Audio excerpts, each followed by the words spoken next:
Nay, Nay! Nandito na po ako!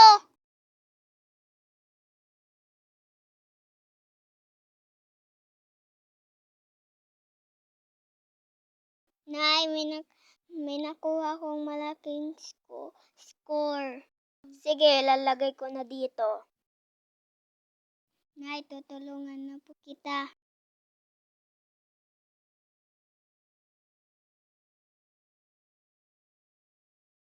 Nay, sabi ni teacher may palaro bukas sa school.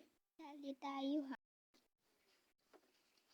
Pagkaraan ng 2 oras ay hindi pa rin ito ipinapansin ng kanyang ina. Habang naglalaro si Maria, ay hindi pa rin talaga magawa ng kanyang inang nang pansinin siya. Nanay, pupunta ka ba bukas sa school? Tumigil ka nga dyan, matulog ka na. Habang natutulog ang lahat, ay sobrang tahimik ng paligid. Ngunit hindi makatulog si Maria. Pagkakinabukasan ay naglilinis ang bakuran ng kanyang ina at dumating naman si Maria. Nay, tutulungan na po kita pagwalis. Ginagawa ng lahat ni Maria para siya ay pansinin ng kanyang ina. Ginagawa niya ang lahat upang mapatawad siya ng kanyang ina sa kung anumang nagawa nito. Hoy, Mari, kumusta ka na? Okay lang naman. Oo, iba si Pare sa Valentine's Day. Oo naman, syempre kasi Valentine's Day. Kayo talaga, Mari, ang sweet ninyo. Syempre naman kasi Valentine's Day.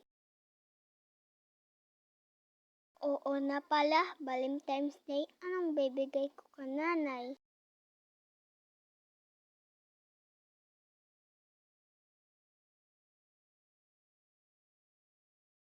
Nay, nandito na po ako. Ano kaya ang bibigay ko ka, Nanay, para matawa siya? Oh, eto baon mo.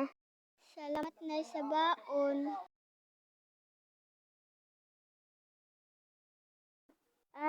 Bulaklak na lang at saka pipino ang bibilihin ko.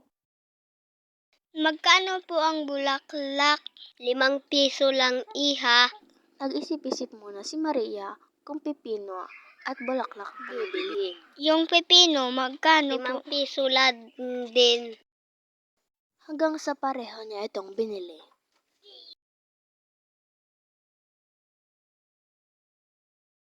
Ang bait ng batang ito.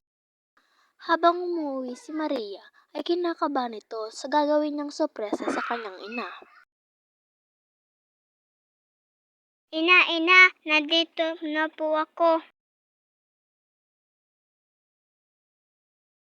Kumain ka na dyan. Ina, may regalo ako sa'yo, pipino at saka bulaklak. Thank you, anak. Happy Valentine's Day, Ina. Happy Valentine's din, anak. Sige, kumain ka na dyan. Ang bait-bait ng anak ko, hindi ko lang pinapansin. At dito nagtatapos ang kwento.